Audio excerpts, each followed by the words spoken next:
6వ వచనం చూడండి ఒకసారి. కుమారుడు తన తండ్రి కనపరచును కదా, దాసులు తన యజమాని కనపరచును కదా. నా నామమును నిర్లక్ష్యపెట్టు యాజకులారా, అది నా నామాన్ని నిర్లక్ష్యపెట్టు యాజకులారా. కాబట్టి అక్కడ ఏం జరుగుతుంది అనేది మనకు అర్థమవుతుంది. అవునా? ధర్మశాస్త్రం అనుసరిస్తానని ప్రదానం చేసుకున్న తర్వాత ఈ లేవీలు యాజకులు పని ప్రారంభించి నిర్లక్ష్య పెట్టడం మొదలెట్టారు. వీళ్ళు అధ్యాయం మొదలుపెట్టారు. కావున యాజకులారా, కాబట్టి సందేశం అంతా ఎవరికనమాట? యాజకులు. అదే దేవుడికి అంగీకారమైన అర్పణలు అర్పించుకోవా, ధర్మశాస్త్రానుసారంగా లేవి కాండంలో చెప్పినట్టుగా అర్పణలు అర్పించడం లేదు వాళ్ళు. తర్వాత వాళ్ళ జీవన శైలి కూడా సరిగా లేదు. కాబట్టి కావున యాజకులారు ఈ ఆజ్ఞ మీకు ఇవ్వబడింది. సైన్యులు కనుక యెహోవా సెలవిచ్చింది అనగా, మీరు మా ఆజ్ఞలు ఆలకింపగలరు, నా నామము గణపరచినట్లు మనపూర్వకంగా దాన్ని ఆలోచింపకు ఉండిని ఎడల నేను మీ మీద శాపం తెప్పించి మీకు కలిగిన ఆశీర్వాద ఫలమును శపిద్దును. మీరు దాన్ని మనసును తెచ్చుకున్న రైతుని కనుక ఎందుకు మునిపే నేను వాటిని శపించి ఉంటిని అన్నాను. 3వ అధ్యాయంలో 7వ వచనంలో ఇలా తెలియపరుచినట్టు ఉంటుంది. అది అండర్లైన్ చేసుకోవాలి.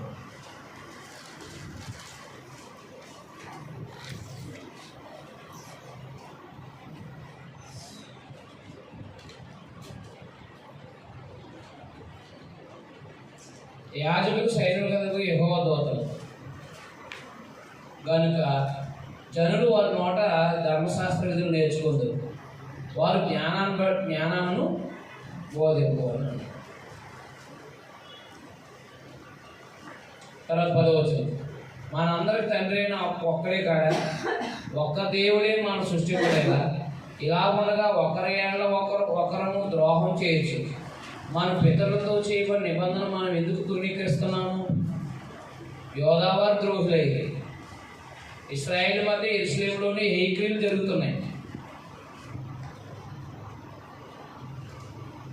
యోధావారు యెహోవా ప్రియమైన పరిశుద్ధ స్థలముగా అపవిత్రపరిచి అన్య దేవతల పిల్లలను పెళ్లి చేసుకోండి. అది అండలైతే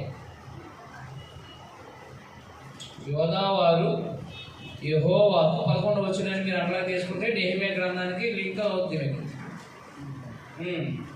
ఇది ఎప్పుడండి, ఎక్కడండి, ఎలాగండి అని అంటే అర్థం చేసుకోవాలి. చూడండి 11. యోధావారు ద్రోహులైతే ఇశ్రాయేలు మధ్య యెరూషలేములోనే హేక్రీలు జరుగుతున్నాయి. యోధావారు యెహోవాకు ప్రియమైన పరిశుద్ధ స్థలమును అపవిత్రపరిచి అన్య దేవతల పిల్లలను పెళ్లి చేసుకుంటారు.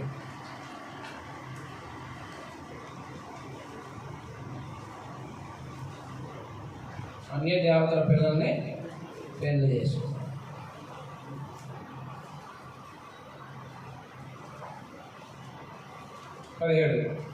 ఈ మాటల చేత మీరు యెహోవాను ఆయాసపెడుతూ దేని చేత ఆయాసపెడుతామని మీరు అడుగుతున్నారు. దుర్మార్గులు యెహోవా దృష్టికి మంచివారు, వారి యందు ఆయన సంతోషించబడును. లేక న్యాయకర్తకు దేవుడు ఏమాయనని చెప్పుకొని చేతనే మీరు ఆయన ఆయాసపడుతున్నారు. తర్వాత 3:7 వచనం అది అండర్లైన్ చేసుకోండి, ముఖ్య వచనంగా రాసుకోండి. 3:7 4 అండర్లైన్ చేసుకోండి. మీ పితరుల నాటి నుండి మీరు నా కట్టలు గైకొనక వాటిని త్రోసివేసారు. అయితే మీరు నా తోట తిరిగాక నేను మీ తోట తిరుగుతానని సైన్యం కనుక యెహోవా సెలవీయగా మేము దేని విషయంలో తిరుగుతామని మీరు అన్నారు. కాబట్టి నేను మీ తోట తిరుగుతాను, మీరు నా తోట తిరిగారు, మీతో నేను తిరుగుతాను అన్నాడు. అగ్గయి జకర్యాలు అన్నాడు అనలేదా? అగ్గయి జకర్య గ్రంథంలో మాట్లాడాడు. అలాగే వీళ్ళు కూడా తెలియపరుస్తున్నాడు అన్నమాట. చెప్తే ఏమన్నాడంటే, వారు ధర్మశాస్త్రానుసారంగా దేవునికి దశమ భాగం తీసుకురామని చెప్పారు.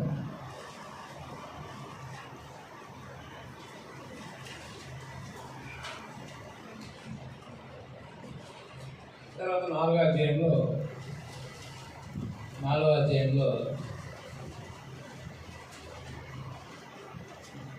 5వ వచనము మనకి మత్తయి సువార్త 3వ అధ్యాయానికి సంబంధించింది. యెహోవా నియమించిన భయంకరమైన మహాదినం రాకమునుపు నేను ప్రవక్తకి ఏలియాను మీ ఎదురు పంపుదు. నేను వచ్చి దేశాన్ని శపించుకున్నట్లు అతను తండ్రి హృదయాన్ని పిల్లల తట్టును, పిల్లల హృదయాన్ని తండ్రి తట్టును తిప్పున్నాడు. అలాగే అయిన తర్వాత 400 సంవత్సరాల దేవుడు యోహాను వచ్చేంత వరకు ఎవరితోనూ మాట్లాడలేదు. అదైనా ఇలా మాట్లాడిన తర్వాత దేవుడు మలాకి ద్వారా మాట్లాడాక మళ్ళా బాప్తిస్మం ఇచ్చి యోహాను ద్వారా తప్ప బాప్తిస్మం ఇచ్చి యోహాను వచ్చే వరకు దేవుడు మళ్ళీ ఎవరితోనూ మాట్లాడలేదు. ఏ ప్రవక్తలు కూడా సందేశాన్ని వినిపించలేదు ఇశ్రాయేలుకి. అందువలన మలాకి గ్రంథం 4వ అధ్యాయం నుంచి, అదే 4వ అధ్యాయంలో అది నుంచి మత్తయి సువార్త 3వ అధ్యాయం వరకు కూడా 400 సంవత్సరాల పీరియడ్. ఇందులో దేవుడు మలాకి తర్వాత ఎవరితోనూ మాట్లాడలేదు. యేసుక్రీస్తు వారి గురించి ఏమో 3వ అధ్యాయము 1వ వచనం అన్వయం చేసుకోవాలి. ఇదిగో నాకు ముందుగా మార్గం సిద్ధపరచుకే నేను నా దూతను పంపుతున్నాను. మీరు వెతుకుతున్న ప్రభువు అనగా మీరు కోరు నిబంధన దూత తన ఆలయంలో హఠాత్తుగా వచ్చును. ఇదిగో ఆయన వచ్చున్నాడని సైనికులకు యెహోవా సెలవిస్తున్నాడు. అయితే ఆయన వచ్చి దినాన్ని ఎవరు సహింపగలరు? ఆయన అగపడగా ఎవరు వారవగలరు? ఆయన కంసాలి అగ్ని వంటి వాడు, చాకలి సబ్బు వంటి వాడు. వెండిని శోధించి నిర్మూలన చేయబడినట్టు కూర్చుని లేవీయులు నీతిని అనుసరించి యెహోవాకు నైవేద్యం చేయనట్టు వెండి బంగారు నిర్మూలన చేయడానికి ఆయన వారిని నిర్మూలన చేయను అన్నారు. కాబట్టి మన ప్రభువైన యేసుక్రీస్తు వారి గురించిన ప్రవచనము, అలాగే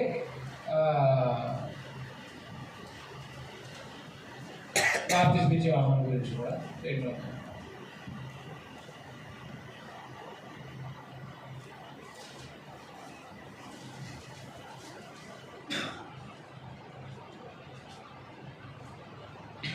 రైట్. కాబట్టి ప్రజలు ఆత్మ సమానంగా దేవుని ఆరాధించడానికి ప్రజల జీవితాలని సరి చేసుకోవాలని, అలాగే దశమ భాగాలు ఇవ్వాలని, యాజకులనేమో అర్పణలు దేవునికి అంగీకారంగా అర్పించాలని, భార్యను వదిలిపెట్టకుండా సరిగా కాపురం చేయాలని, ఇలాంటి దైవ సంబంధమైన క్రమం అనగా దేవుడు అంగీకరించేటట్టుగా జీవితము, బలులు, జీవితము ఉండాలని, అలా ఉంటేనే దేవుడు ఆ ఆరాధన అంగీకరిస్తారని మలాకి గ్రంథం ద్వారా మనకి తెలియజేయడం జరిగిందన్నమాట. అందువల్ల చాలామంది దేవునికి ఇస్తారు కానీ ప్రవర్తించరు. కొంతమంది ప్రవర్తించడానికి ఏదో ప్రయత్నం చేస్తారు కానీ అసలు ఏమీ అవ్వదు. రెండింటిలో ఏది నిరాకరించినా అంగీకరించబడతారు అన్నమాట. దేవుని ఆరాధించే వాళ్ళు ఏం చేయాలి? దేవుడు అంగీకరించేటట్టుగా ఆరాధన చేయాలి. అప్పుడు భార్యల్ని అన్యాయం వదిలిపెడితే ఆరాధన పనికొస్తాడా? అంటే ఆరాధన చేయడానికి పనికొస్తాడా? అన్యాయంగా విసర్జించిన మీ భార్య పక్షాన యెహోవా సాక్షి అన్నాడు కదా, అన్నాడా 14లో. కాబట్టి భార్యను వదిలేసి ఆరాధనకి వెళ్తే ఆరాధన అంగీకరించడు దేవుడు. అర్థమవుతుందా? అదే దేవునికి ఇవ్వకపోతే వద్దెలు అని 3వ అధ్యాయంలో తెలియపరచుకుంటారు. కాబట్టి మనం చదువుదాం 1వ అధ్యాయం.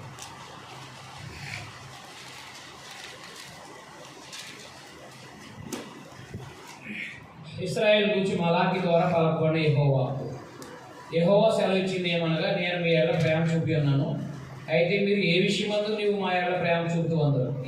ఈ విధానం హగ్గయి గ్రంథంలో కనిపిస్తుంది కదా. హగ్గయి గ్రంథం 1వ అధ్యాయంలో అది ఇలాగే మాట్లాడతాడు ఆయన కూడా కదా. రేపు ఒకసారి చూడండి.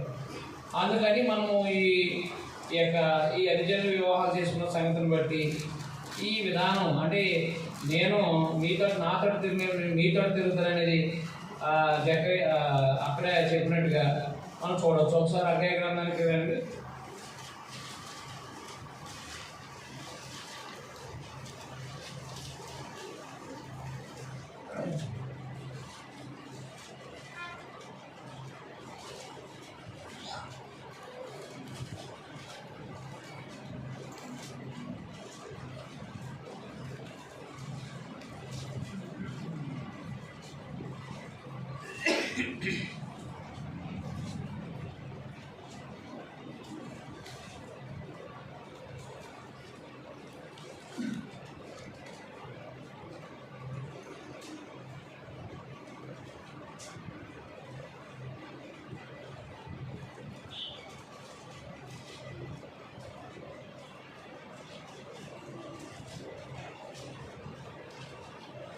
ఒకసారి రెండో అధ్యాయంలో చూడండి మొదటి అధ్యాయంలో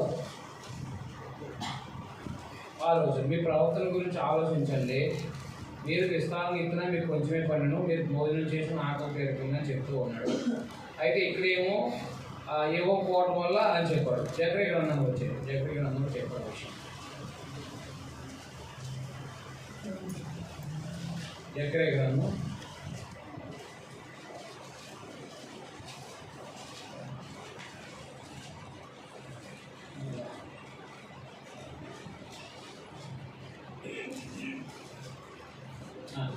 3వ వచనం.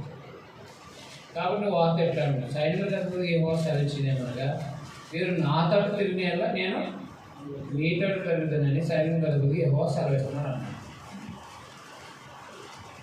అర్థమైందా? నేను నా తట్టు తిరిగితే నేను మీ తట్టు తిరుగుతాను. అలాగే ఆ కాలానికి సంబంధించిన విధానంలో మనం గమనించవచ్చన్నమాట. అందుకని దేవుడి పిల్లలుగా ఇక్కడ కూడా అదే మాట్లాడుతున్నాడు మలాకీలో కదా. ఏమన్నాడు ఆయన?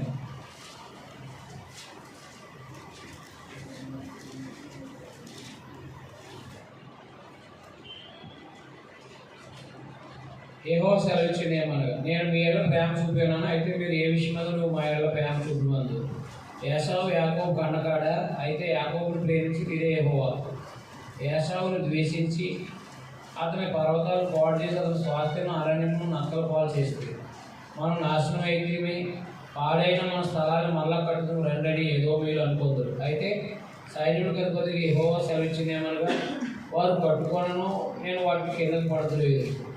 లోకులు వారి దేశము భక్తిహీన ప్రదేశం మరియు వారు యెహోవా నిత్య కోపానికి పాత్రులైన పేరు పెడతారు. కన్నులారా దాన్ని చూసి ఇశ్రాయేల్ సరిహద్దుల్లో యెహోవా బహుగనులుగా ఉన్నాడని మీరు అందరు.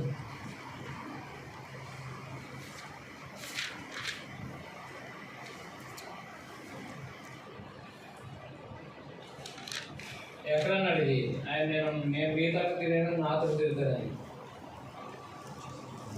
3వ అధ్యాయమేనా? మలాకి గ్రంథం అన్న మాట చదవం కాదు మనం.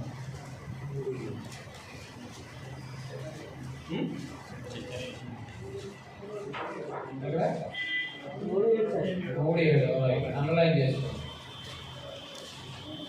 అయితే మీరు నా తట్టు తిరిగిన నేను మీ తట్టు తిరుగుతాను. అది జకర్యా గ్రంథంలో కూడా మాట్లాడారు. అయితే మొదటి అధ్యాయులు ఏం చెప్తున్నాడంటే నేను మీ ఎడల ప్రేమ చూపినానని చెప్తున్నాడు. ఏ విషయమందు నువ్వు మా ఎడల ప్రేమ చూపుతూ అందుకు. ఏసావు యాకోబును కన్నకాడ, అయితే నేను యాకోబును ప్రేమించింది ఇదే యెహోవా. కాబట్టి యోధా పట్ల దేవుడు ప్రేమ కలిగి ఉన్నాడని జకర్యా గ్రంథంలోనూ అలాగే యెరూషలేము పట్ల అధికారశక్తి కలిగి ఉన్నాడని తెలియపరుస్తాడు అక్కడ. ఇక్కడ నెహెమ్యా తర్వాత మలాకి కూడా మలాకి ద్వారా కూడా దేవుడు ఏం చెప్తున్నాడంటే నేను యోధా పట్ల అనగా ప్రేమ కలిగి ఉన్నానని తెలియపరుస్తున్నాడు. అబ్బాయి తెలియపరుస్తూ అయితే వాళ్ళు చేసే యాజకులు చేసే ధర్మశాస్త్రాల వ్యతిరేకమైన బలి విధానాన్ని ఆయన ఖండిస్తూ రాబోయే ప్రజలు ఎలాగ దేవుడిని అంటే క్రైస్తవునందు అనుజనులు ఎలాగ దేవుడికి అంగీకారయోగ్యంగా అర్పణలు అర్పిస్తారో చెప్పుకొచ్చాడు అనమాట. 6 నుంచి కుమారుడు తన తండ్రిని కనపరచును కదా, దాసులు తన యజమాని కనపరచును కదా, నా నామాన్ని నిర్లక్ష్యపెట్టి యాజకులా, నా నామాన్ని నిర్లక్ష్యపెట్టి యాజకులా. నేను తండ్రిని అయితే నాకు రావాల్సిన ఘనత ఏమైంది, నేను యజమానుని అయితే నాకు భయపడేవాడు ఎక్కడున్నాడు అని సైన్యం కదుగు యెహోవా మిమ్మల్ని అడగ ఏమి చేసి నీ నామాన్ని నిర్లక్ష్య పెట్టుకుని మీరు అందరూ నా బలిపీఠం మీద అపవిత్రమైన భోజనం మీరు అర్పించు ఏమి చేసి నేను అపవిత్రపరుచుకొని మీరు అందరూ యెహోవా భోజనం పాలు నీసిపరిచినంత చేతనే కదా.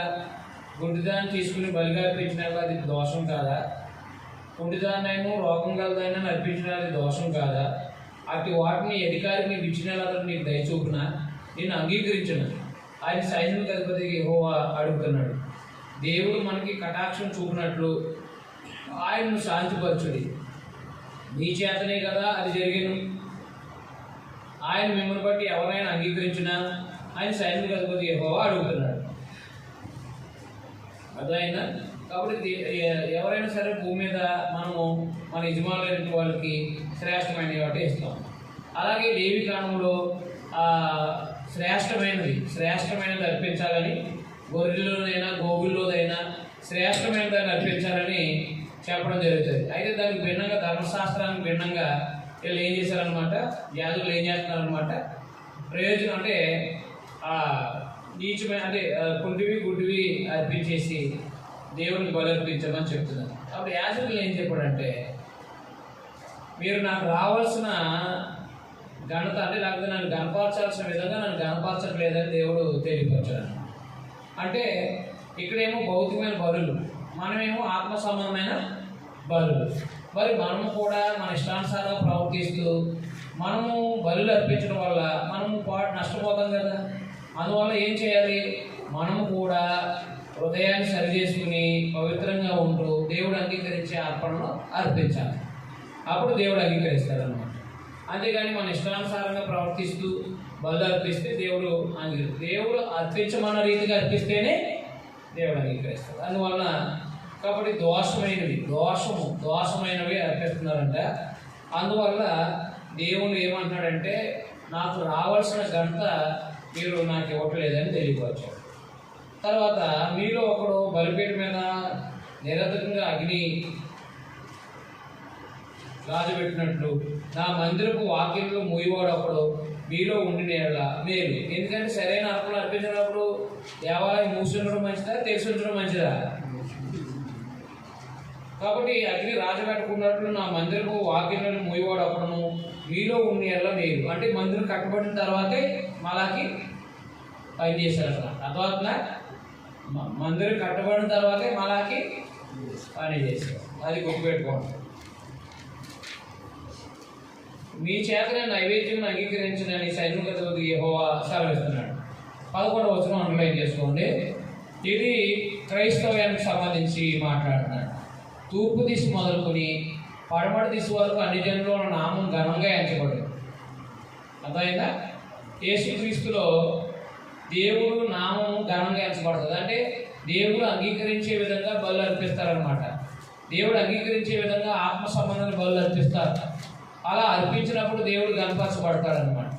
ఏళ్ళ భౌతిక సంబంధంగా బలులు దేవుడు ధర్మశాస్త్రంలో చెప్పినట్టుగా అర్పించబడలేనందువలన చేయట్లేనందువలన రాబోయే క్రైస్తవ్యంలో అక్కడ మలాకి గ్రంథంలో రాబోయే క్రైస్తవ్యంలో వాళ్ళు ఎలాగో దేవుడికి అర్పిస్తారో చెప్పుకొస్తున్నారనమాట. ఘనంగా అన్ని జనులు నా నామం ఘనంగా ఎంచకూడదు. సకల స్థలాల్లో దూపం పవిత్రమైన అర్పణ అర్పింపబడు. అదనమాట సకల స్థలాలు అంటే సంఘం ఎక్కడ ఉంటుందో అక్కడ ప్రతి స్థలంలో ప్రార్థించే వాళ్ళందరికనే మాట్లాడతారు కదా మొదటి పత్రికలో.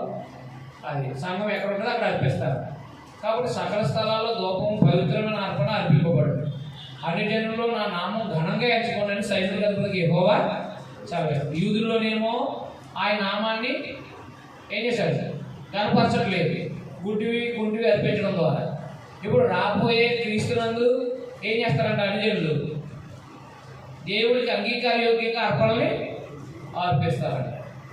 అందువల్ల ఆ విషయాన్ని అక్కడ ప్రస్తావించడం జరిగిందనమాట. 12 అయితే ఏమో భోజన పొలం అపవిత్రమని దాని మీద కూర్చున్న భోజనం నీచమని మీరు చెప్పు దాన్ని దూషించరు. చెప్పుచూ దాన్ని దూషించరు. అయ్యో ఎంత ప్రయాసమని చెప్పి ఆ పొలం తృణీకరిస్తున్నారని ఆయన సెలవిస్తున్నాడు. ఇదే సైన్యం కలుగుతుంది యెహోవా. మరియు దోచబడిన దాన్ని, గుడ్డిదాన్ని, తెగులు దాన్ని మీరు తెస్తున్నారు. ఇలాగనే మీరు నైవేద్యం చేస్తున్నారు. మీ చేత నేను అట్టి దానిని అంగీకరిస్తున్నా అని యెహోవా అడుగుతున్నాడు. నేను ఘనమైన మహారాజునై ఉన్నాను, అన్ని జనుల్లో నా నామం భయంకరమైనదిగా ఎంచబడుతుందని సైనికులకు యెహోవా సెలవిస్తున్నాడు. కాబట్టి తన మందలో మగది ఉండగా యెహోవాకు మొక్కుబడి చేసి చెడిపోయిన దాన్ని అర్పించు వంచకుడు శాపగ్రస్తుడు అన్నాడు. అదే ప్రతిష్ఠించిన దాన్ని ప్రతిష్ఠించుకోకుండా చెడిపోయిన దాన్ని అర్పిస్తే కనుక వాడు ఏమవుతాడు అనమాట, శాపగ్రస్తుడని చెప్పడం జరిగింది. కాబట్టి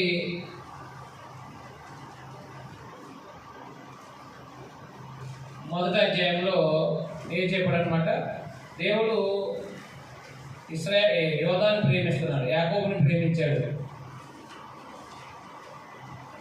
అయితే యాజకులు అనేవాళ్ళు గుడ్డివి కుంటివి అర్పించడం ద్వారా దేవుని నామాన్ని గణపరచడం లేదని దేవుడు తెలియపరచడం. యాజకులు అవయవ లోపాలు కలిగినవి అర్పించడం ద్వారా దేవుని గణపరచలేదని దేవుడే తెలియపరచడా. రాబోయే దినాల్లో క్రైస్తవులు దేవుణ్ణి ఘనంగా గణపరుస్తారని తెలియపరచు.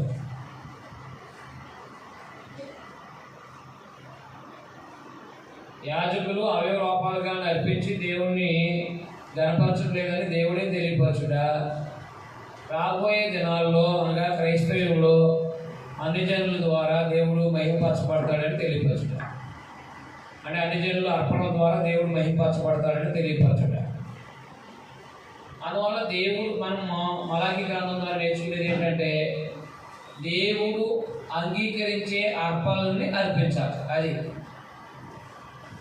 దేవుడు అంగీకరించే అర్పణని అర్పించాలి. అది మనం మొక్క అధ్యాయం ద్వారా నేర్చుకుంటున్న సందేశం.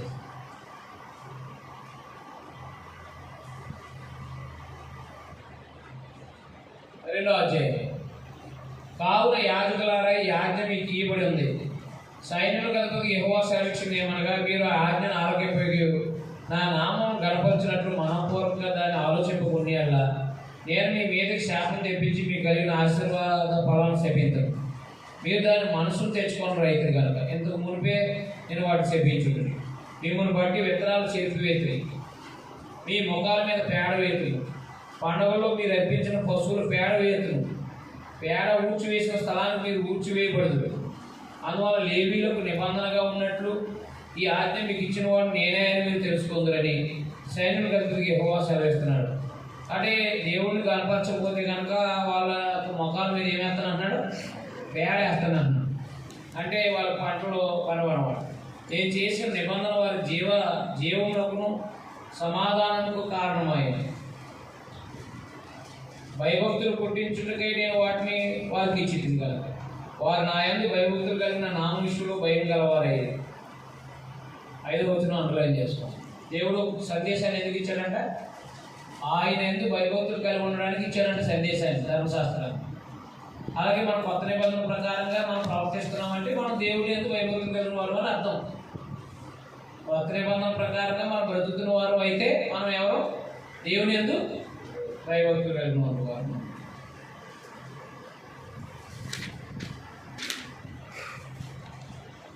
కాబట్టి భయభక్తులు పుట్టించుటకై నేను వాటిని వారికి ఇచ్చింది కనుక వారు నా యందు భయభక్తులు కలిగిన నా మనుషులు భయం గలవారు. సత్యము గల ధర్మశాస్త్రం బోధిస్తూ దుర్బాధ ఏమాత్రము చేయక సమాధానం బట్టి యథార్థతను బట్టి నన్ను అనుసరించి నడుచుకున్న వారై దోషము నుండి అనేకులను తిప్పిరి. యాజకులు సైన్యులు కనుక యెహోవా దూతలు కనుక చూసారా వాళ్ళ స్టాటస్ చెప్తున్నాడు. యాజకులు ఎవరంటే సైన్యములు అధిపతులకు యెహోవా దూతలు కనుక జనులు వారి నోట ధర్మశాస్త్రం నేర్చుకుందరు. వారు జ్ఞానమును బట్టి బోధించాలి. అయితే మీరు మార్గం తప్పితుంది. ఏం చేశారంటే బోధించే వాళ్ళు ఏం చెప్పారంటే మార్గం తప్పారు. ధర్మశాస్త్ర విషయంలో మీరు అనేకులను అభ్యంతరపరిచి లేవీలతో చేయబడిన నిబంధన నిర్ధకం చేసి ఉన్నారు. మీరు అనేకులను అభ్యంతరపరిచి లేవీలతో చేయబడిన నిబంధనను మీరు నిర్ధకం చేస్తున్నారు. నా మార్గమును అనుసరింపక ధర్మశాస్త్రాన్ని బట్టి విమర్శించడంలో మీరు పక్షపాతులు కనుక జనులందరి దృష్టికి మిమ్మల్ని తుడీకరింపబడి తగిన వారుగాను నీచులుగాను చేసి ఉన్నాను అని సైనికుల యెహోవా సెలవిస్తున్నాను. కాబట్టి యాజకులు చేసే పాపం అని రాసుకోండి. యాజకులు చేసే పాపం, యాజకులు చేస్తున్న పాపాలను చెప్పుకొస్తున్నాడు. ధర్మశాస్త్రం అంటే దేవుడేమో గొప్ప ఉన్నతమైన స్థితిలో పెట్టాడు, వీళ్ళేమో ధర్మాన్ని మార్గాన్ని తప్పి నిబంధన అతిక్రమిస్తున్నారంట. కాబట్టి యాజకులు అనమాట. ఇప్పుడైతే మనం రాజులైన యాజక సమూహం మనం, అవునా? మనం కూడా దేవునికి అర్పించే అర్పణ విషయంలో చాలా జాగ్రత్తగా ఉండాలని, బోధించే కొత్త నిబంధన విషయంలో కూడా మనము బోధిస్తూ ముందుకు సాగాలనే సంగతిని మనం జ్ఞాపకం చేస్తుంది అధ్యాయం. రైట్, 10వ మనందరికి తండ్రి ఒకరే కాడా? ఒక దేవుడే మనం సృష్టించలేదా? ఇలా కూడా ఒకరేలా ఒక ద్రోహం చేస్తూ మన పితరులతో చేయబడిన నిబంధన మనం ఎందుకు తృణీకరిస్తున్నాం? యోధావారి ద్రోహులైంది. ఇశ్రాయేల్ మధ్య యెరూషలేములోనే ఏ క్రియలు జరుగుతున్నాయి. యోధావారు యెహోవాకు ప్రియమైన పరిశుద్ధ స్థలమును అపవిత్రపరిచి అన్య దేవతల పిల్లలను పెళ్లి చేసుకుంది. సరే, వీళ్ళందరూ కూడా ఏం చేశారన్నమాట? యెహోవాకు ప్రియమైన పరిశుద్ధ స్థలాన్ని అపవిత్రపరిచి అన్య దేవత పిల్లలను ఏం చేశారన్నమాట? పెళ్లి చేసుకుంది. యాకోబు సంస్థ వారి డేరాల్లో నుండి మేలుకొల్పు వారిని, పలుకువారిని, సైనికులకు యెహోవా నైవేద్యం చేయవారిని యెహోవా నిర్మూలన చేయండి. మరియు రెండవసారి మీరు రాగనే చేయదు. యెహోవా బలిపీఠం మీరు ఏడుపుతో, కన్నీళ్లతో, రోదనతో తలుపుదు. కాబట్టి ఆయన మీ నైవేద్యం అంగీకరింపగయు తనకు అనుకూలము కాని అర్పణలు మీ చేత తీసుకొనకాయు ఉన్నాడు. అది ఎందుకని మీరు అడగ? యవన కాలం మందు నువ్వు పెళ్లి చేసుకుని అన్యాయంగా విశ్వించిన నీ భార్య పక్షాన యెహోవా సాక్షి. అది నీకు తోటిదై నువ్వు చేసిన నిబంధనకు పాత్రురాలు కదా, నీ పెళ్లి భార్య కదా. కొంచెంగా నేను దైవాత్మలో ఎవరైనా ఇలా చేయలేదు. ఒకటి చేసినా ఏమి జరిగినా దేవుని చేత సంతానం పొందాలని అతడు యత్నం చేశాడు. కాగా మిమ్మల్ని మీరే జాగ్రత్త చేసుకుని ఎవరైనా పెళ్లి చేసుకుని భార్య విషయంలో విశ్వాసఘాతకులుగా ఉండకండి. భార్యను పరికరించుట నాకు అసహ్యమైన క్రియ అని ఇశ్రాయేలు దేవుడిని యెహోవా సెలవిస్తున్నాడు. మరియు ఒకడు తన వస్త్రాలని బలాత్కారంతో నింపుట నాకు అసహ్యమైన అని సైనికుల అధిపతికి యెహోవా సెలవిస్తున్నాడు. కాబట్టి మీ మనసును కాచుకోండి, విశ్వాసఘాతకులు కాకండి. కాబట్టి వీళ్ళు ఏం చేశారనమాట? యాజకులు సైతం ఏం చేశారనమాట? అన్ని స్త్రీల్ని వివాహం చేసుకుని వాళ్ళు వదిలేశారట. అన్ని స్త్రీలు వివాహం చేసుకున్నారు, అది ఒక నేరము. రెండోది ఏమో వివాహం చేసుకున్న వాళ్ళని వదిలేస్తున్నారంట. వివాహాలు ఎవరి వయసులో చేసుకున్నా వివాహం చేసుకున్న వాళ్ళని అన్యాయంగా వదిలేస్తారంట. ఒక తప్పేమో అన్యులు చేసుకోవాలి. రెండో తప్పేమో తమ యూదుల్లో తమ వాళ్ళు వివాహం చేసుకున్న వాళ్ళని వదిలేయకున్నాను. ఇవి రెండు నేరాలు. కాబట్టి వివాహాన్ని అంటే వివాహం చేసుకున్న వాళ్ళని వదిలేసి దేవుడికి బలి అర్పిస్తే ఆ బలి దేవుడు ఏం చేయడు? ఎవరో యాజకులకు సంబంధించి మాట్లాడతాడు. కాబట్టి యాజకుల యొక్క అక్రమ జీవితాలని హెచ్చరిస్తూ యాజకుల యొక్క అక్రమ జీవితాలను హెచ్చరిస్తూ సరిచేసుకోమని చెప్పాడు 2వ అధ్యాయం. అవునా కాదా? రైట్. మన రాజులైన యాజక సమూహం కాబట్టి మనం కూడా జాగ్రత్తగా ఉండాల్సిన. మీ మాటల చేత మీరు యెహోవాను ఆయాసపెడుతూ దేని చేత ఆయాసపెడతారని మీరు అడుగుతున్నారు. దుర్మార్గులు యెహోవా దృష్టికి మంచివారు, వారి యందు ఆయన సంతోషపడును. లేక న్యాయకర్త దేవుడు ఏమాయని చెప్పుకోవడం చేత మీరు ఆయన ఆయాసపడుతున్నారు. మొత్తం మీద 2వ అధ్యాయము, 2వ అధ్యాయము, ఈ 2 అధ్యాయాలు కూడా యాజకులు దేవుడికి అంగీకారం కాని అర్పణలు అర్పిస్తూ అక్రమమైన జీవితాన్ని అనుసరించడం వల్ల దేవుడు వారిని హెచ్చరించడం రాసుకోండి. దేవుడు వారిని హెచ్చరించడం, విశ్వాసఘాతులుగా ఉండొద్దు అన్నాడు. కాబట్టి నిబంధన చేసుకున్న భార్యని విడిచిపెట్టడానికి ప్రయత్నం చేస్తే దేవుడు అంగీకరించడం. వివాహం చేసుకుని నిబంధన చేశాడు కాబట్టి ఆ మరణ పర్యంతం ఆమెతోనే కాపురం చేయాలి. మధ్యలో అన్యాయంగా విడిచిపెట్టి యాజకత్వం చేస్తే దేవుడు అంగీకరించడం.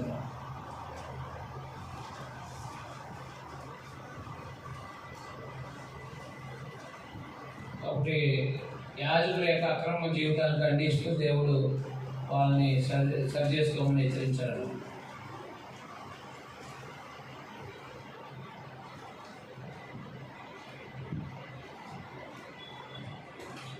మూడో అధ్యాయం మొదలు. ఇదిగో నాకు ముందుగా మార్గం సిద్ధపడి నేను నా దూతను పంపుతున్నాను. ఎవరైనా బాప్తిస్మం ఇచ్చారు. అయితే మీరు వెతుకుతున్న ప్రభు అనగా మీరు కోరు నిబంధన దూత ఎవరైనా ప్రభు అయినా యేసుక్రీస్తు కొత్త నిబంధన తన ఆలయానికి హఠాత్తుగా వచ్చింది. ఇదిగో ఆయన వస్తున్నాడని సైనికులకు యెహోవా సెలవిస్తున్నాడు. అయితే ఆయన వచ్చి దినాన్ని ఎవరు సహింపగలరు? ఆయన అగపడగా ఎవరు వారవగలరు? యేసులో కనపడితే వారవగలిగారా? ఏది శాస్త్రులు పరిచయం వారవలేదు అసలు. ఆయన కంసాలి అగ్ని వంటివాడు, సాకల వాడు సబ్బు వంటివాడు. కంసా అగ్ని వంటివాడు, చాకలవాణి చొప్పు వంటివాడు, వెండిని శోధించి నిర్మూలన చేయబడినట్లు కూర్చుని ఉండును. లేవీయులు నీతిని అనుసరించి యెహోవాకు నైవేద్యం చేయనట్లు వెండి బంగారాలు నిర్మూలన చేయరీతినైన వారు నిర్మూలన చేయండి. అప్పుడు మునుపటి దినాలు ఉన్నట్టు పూర్వపు సంవత్సరాలు ఉన్నట్లు యోధావారు యెరూషలేము నివాసులు చేయు నైవేద్యములు యెహోవాకు ఇంపుగా ఉన్నది. యేసులో వచ్చిన తర్వాత వాళ్ళ సాకల సబ్బుతో ఆ కంసాల అగ్నితో శోధిస్తే ఏమవుతారా? వాళ్ళు సరి అవుతారా? అవరా? ఆ తర్వాత సరైన తర్వాత వాళ్ళ అర్పణలు దేవుడు అంగీకరిస్తానన్నాడు. అంటే యేసు ప్రభు ద్వారా అర్పించే అర్పణల్ని దేవుడు అంగీకరిస్తానని 3వ అధ్యాయంలో చెప్తున్నాడు. అర్థమైందా? అర్థమలేదా? యేసుక్రీస్తు వారు వచ్చిన తర్వాత వారు ఆయన యందు అర్పించే అర్పణని దేవుడు అంగీకరిస్తారనమాట. యూదులు కూడా క్రైస్తవులు అవుతారు కదా. మరి యూదులు క్రైస్తవులు అయితే దేవుడు అర్పణలు అంగీకరిస్తానంటున్నాడు.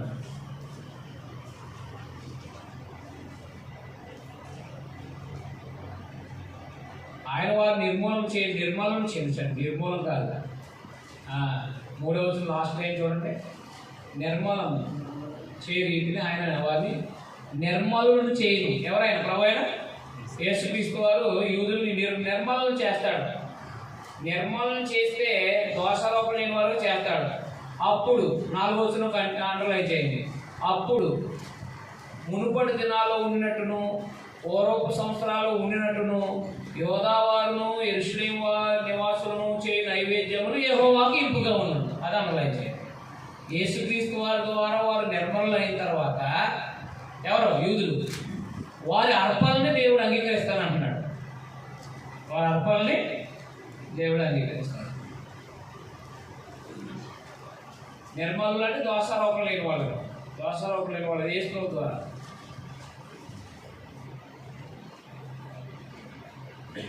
ఒకటి 2 అధ్యాయులేమో వారు అక్రమ జీవితాలను చెప్పుకొచ్చాడు. అవునా? 3వ అధ్యాయంలోనేమో యేసు ద్వారా వారి అర్పణల్ని అంగీకరిస్తున్నాడు. అర్థమైందా? అర్థమలేదా? రైట్. చదవండి, మీరు ఇంటికి వెళ్తారు.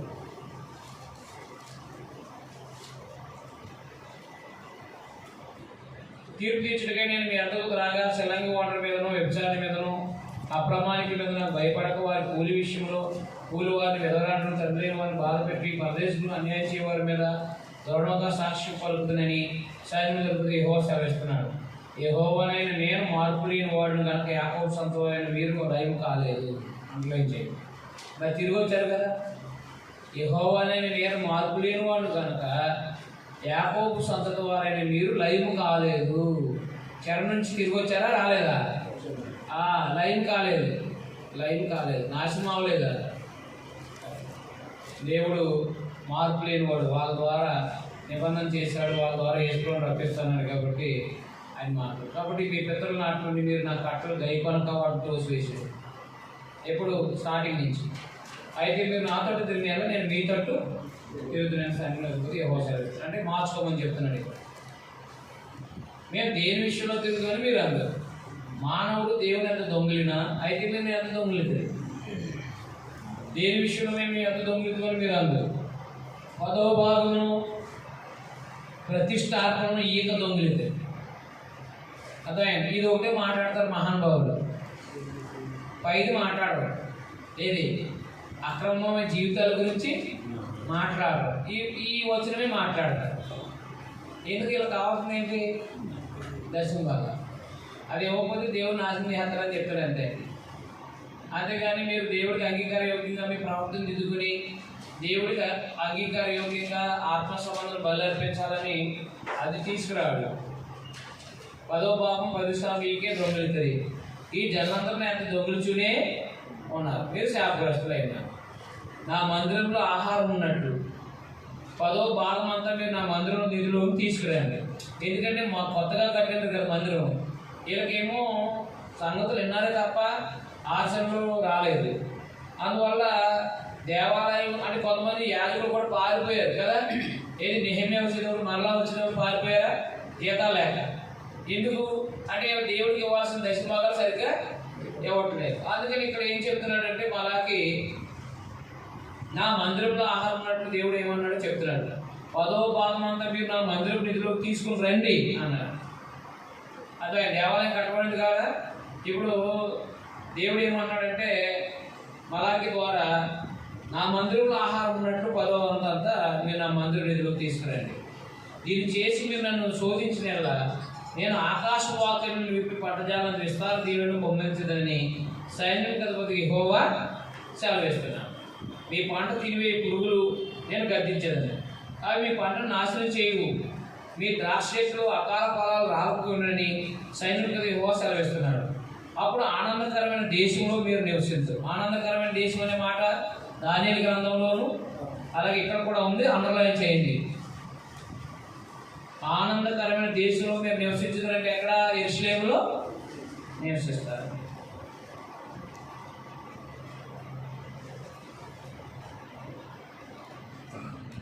కనుక అన్ని జనులందరూ మిమ్మల్ని ధన్యులందరినీ సైనికులతో యెహోవా సెలవిస్తున్నాడు. యెహోవా సెలవిచ్చినేమనగా నన్ను గూర్చి మీరు బహుకారపు మాటలు పలికి నిన్ను గురించి ఏమి చెప్తామని మీరు అడుగుతారు.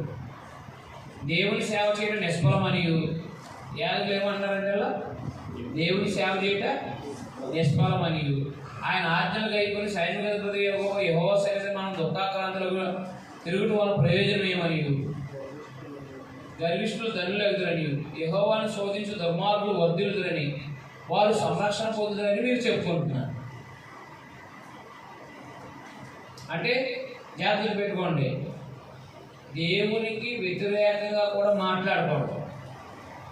దేవునికి వ్యతిరేకంగా మాట్లాడతాడు. దేవునికి వ్యతిరేకంగా మాట్లాడడం అంటే ఏంటి? దేవుడు దుర్మార్గుల్ని చూస్తాడు అన్నావు అనుకో, ఏం చేసినట్టు? దేవుడికి వ్యతిరేకంగా మాట్లాడడం. దేవుడు దుర్మార్గులు చూస్తాడా? శిక్షిస్తాడా? మరి దేవుడి సేవ చేయట ఏంటంట? నిష్ఫలం అంట. మాట్లాడచ్చా?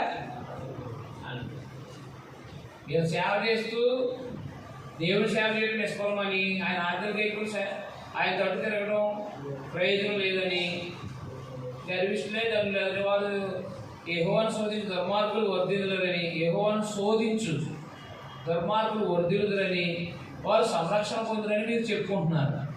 అంటే ఇప్పుడు దేవునికి వ్యతిరేకంగా మాట్లాడి పాపం చేస్తున్నారు. అప్పుడు యెహోవా యందు భయభక్తులు గలవారు ఒకరికొకరు మాట్లాడుతుండగా యెహోవా సేవకు ఆలకించింది. మరి యెహోవా యందు భయభక్తులు కలిగి ఆయన నామం స్మరిస్తుండే వారి జ్ఞాపకార్థం ఒక గ్రంథం ఆయన సముఖమందు రాయండి, అండర్లైన్ చేయండి. యెహోవా యందు భయభక్తులైన వారికి ఒక గ్రంథం రాయబడుతుంది. అంటే భౌతికమైన పుస్తకం ఏమి ఉండదు అక్కడ. దేవుని యందు భయభక్తులైన వాళ్ళందరూ కూడా లెక్కింపబడతారని అర్థం అన్నమాట. అర్థమైందా? అందుకని జీవగ్రంథం ఒకటి, అర్థమైందా? ఇంకే గ్రంథం జీవగ్రంథం, ఇంకోటి ఏంటి?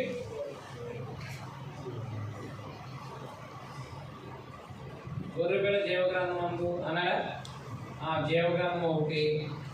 తర్వాత ఏ గ్రంథాలు ఉన్నాయి కదా,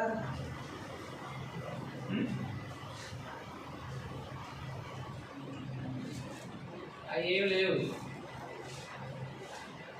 లెక్కింపబడతారని చెప్పడానికి మనకు అర్థం అవడానికి అని గ్రంథము అనే మాట వాడాడు.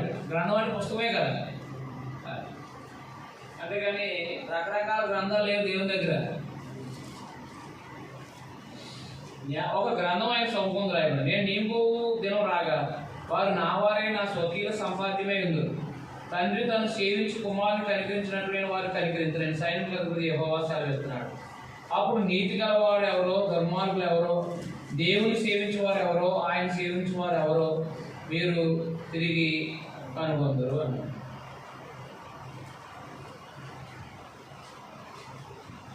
అర్థమైందా? కాబట్టి 3వ అధ్యాయంలో యేసుక్రీస్తు వారి ద్వారా దేవునికి దేవుడు తన యేసుక్రీస్తు వారి ద్వారా దేవుడు యోధావాన్ని అంగీకరిస్తానని తెలియపరచుట. రెండవది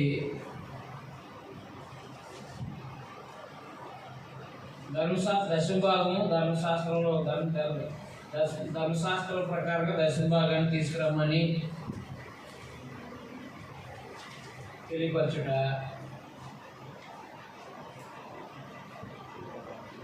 మూడవది దేవునికి వ్యతిరేకంగా మాట్లాడుట. దేవునికి వ్యతిరేకంగా మాట్లాడు వారిని గద్దించుట.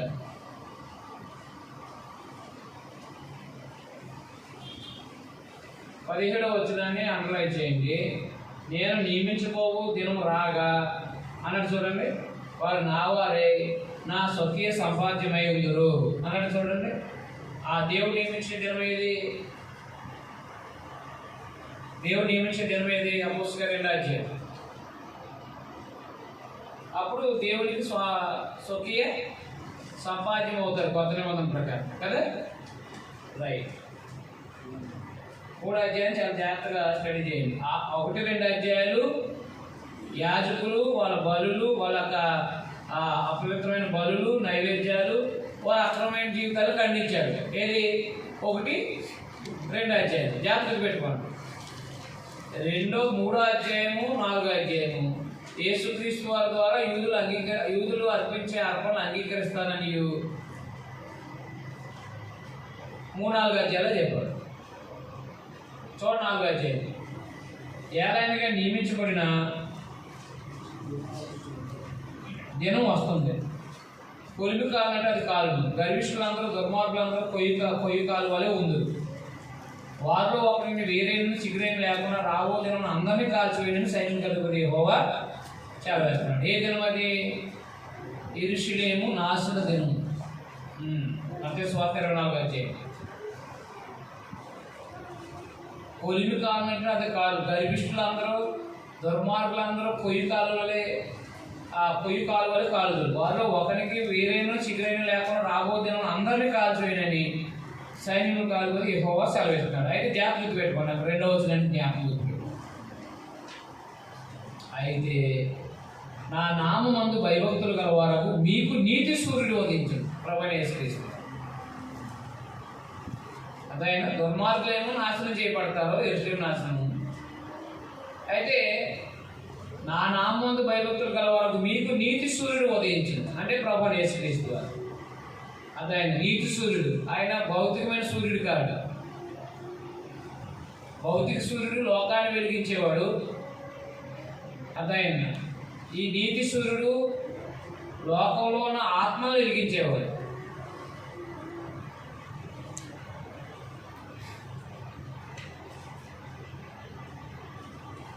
అతని రెక్కలు ఆరోగ్యం కలగజేయను కనుక మీరు బయలుదేరి కొవ్విన తోటల గంతులు వేయినట్లు గంతులు వేయదు అంటే ఆనందంగా ఉంటారని అర్థం. అందుకని 3-4 అధ్యాయాలు ప్రభువైన యేసుక్రీస్తునందు ఆశీర్వాదాలు లేకపోతే దేవుడు అంగీకరిస్తాడు యేసులో నందున వారిని రాసుకోండి. నేను నియమించుకో దినమున దుర్మార్గులు మీ పాదాల కింద ధూళి వలె ఉంది. మీరు వారిని అడగదొరుకుతున్నారు సైన్యం యెహోవా సెలవిస్తున్నాడు. ఓరేపు కొండ మీద ఇశ్రాయేలు అందరి కొరకే నేను నా సేవకులను మోషేకు ఆజ్ఞాపించిన ధర్మశాస్త్రము దాని కట్టడలను విధులను జ్ఞాపకం చేసుకోండి. జ్ఞాపకం చేసుకోమన్నాడంటే వీళ్ళు ఆల్రెడీ విన్నారు, తర్వాత మళ్ళా మర్చిపోయారు. అందుకని ఏమన్నాడంటే ఓరేపు కొండ మీద అంటే సీనాయి కొండ మీద, ఓరేపు కొండ మీద ఇశ్రాయేలు అందరి కొరకై నేను నా సేవకుడైన మోషేకు ఆజ్ఞాపించిన ధర్మశాస్త్రము దాని కట్టలను విధులను జ్ఞాపకం చేసుకోని అన్నాడు. జ్ఞాపకం ఎందుకు చేసుకోమన్నాడు? ఆల్రెడీ ఎజ్రా చెప్పాడు కాబట్టి, ఎజ్రా ఏది బోధించాడు కాబట్టి ఏం చేయాలి? జ్ఞాపకం చేసుకోవాలి. సరే, యెహోవా నియమించిన భయంకరమైన మహాదేవం యెరూషలేము నాశనం. యెహోవా నియమించిన భయంకరమైన మహాదేవం యెరూషలేము నాశనం. రాకముందు నేను ప్రవక్తకి ఏలియాను మీ అద్దెకు పంపుతాను. ఎవరైనా బాప్తిజం ఇచ్చు నేను వచ్చి దేశాన్ని సేపించుకున్నట్లు అసలు తండ్రి ఉదయాన్ని పిల్లల తరపును, పిల్లల ఉదయాన్ని తండ్రి తరపును తెలియదు. ఒక 4వ అధ్యాయంలో యూదుల కొరకు నీతి సూర్యుడు ఉదయిస్తాడని, భక్తిపరుల కొరకు నీతి సూర్యుడిని యేసుక్రీస్తు వస్తాడని తెలియపరచుట, అలాగే యెరూషలేము నాశనానికి ముందు బాప్తిస్మం ఇచ్చి యోహాను వస్తాడని తెలియపరచుట అని రాసుకోండి. 4 అధ్యాయాలు మీకు వివరంగా ఉంటారు. భక్తిపరుల కొరకు నీతి సూర్యుడైన ప్రభువైన యేసుక్రీస్తు వస్తాడని, అలాగే యెరూషలేము నాశనానికి ముందు ప్రవక్త అయిన ఏలియా బ్రాకెట్లో బాప్తిస్మం ఇచ్చి యోహాను వస్తాడని తెలియపరచు.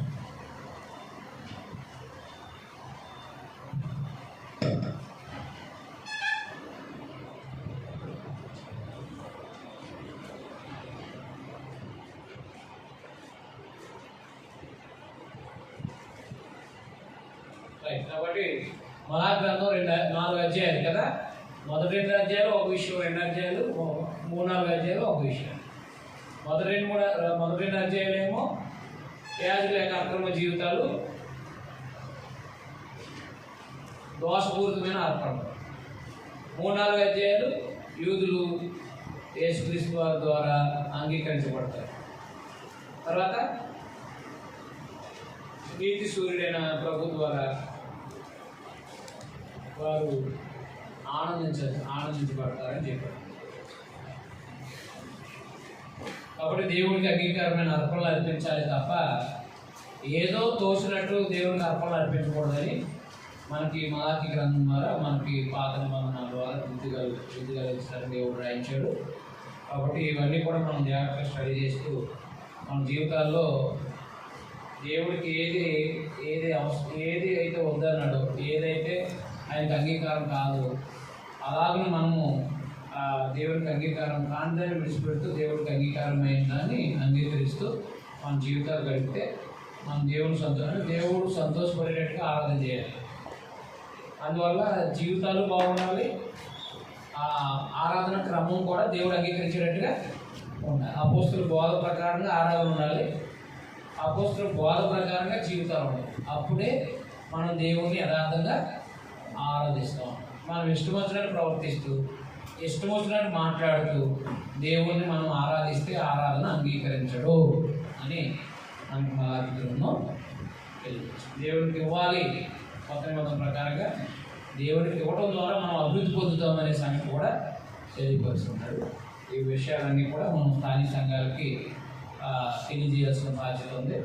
అలాగే మనం అందరం కూడా గ్రంథంగా బోధిస్తూ సంఘాలను ఆత్మ సమానంగా నడిపించాలని, మంచి నాయకులుగా ఎజరా లాంటి ధర్మశాస్త్ర ప్రావీణ్యత కలిగిన వాడుగా, అలాగే ప్రజల క్షేమం కొరకు ఒక నెహిమ్యా లాంటి ఒక మంచి నాయకుడిగా, సరైన దైవారాధన క్రమం అనగా దేవుడు అంగీకరించి ఆరాధన కోరుతున్న ఒక దైవారాధనని కోరినట్టుగా, అంటే దేవుడు ఏదైతే అంగీకరిస్తాడో ఆరాధనని తెలియపరచగల ఒక మలాకిగా, ఒక ప్రవక్తగా మనము ముందుకు సాగలిగితే అనేక మందికి మనం మాదిరికరంగా ఉంటాం.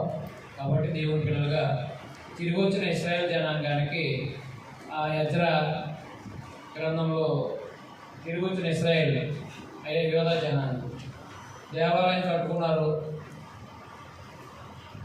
కట్టుకున్నారు,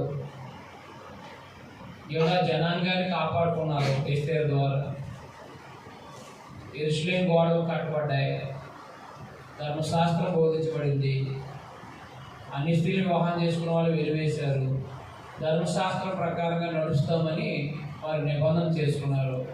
అలాగూ వాటికి వ్యతిరేకంగా ప్రవర్తిస్తున్నప్పుడు మలాకి ద్వారా దేవుడు ఏం చేశాడంటే వారి అక్రమ జీవితాలు తెలియపరుస్తూ వారిని ఖండిస్తూ రాబోయే మెస్సియా ద్వారా ఎలాగూ దేవుడు అంగీకరిస్తాడో ఆ విషయాన్ని తెలియపరుచుకుంటూ వచ్చాడు. అర్థమైందా? అది వాళ్ళకి మాత్రమే మనం.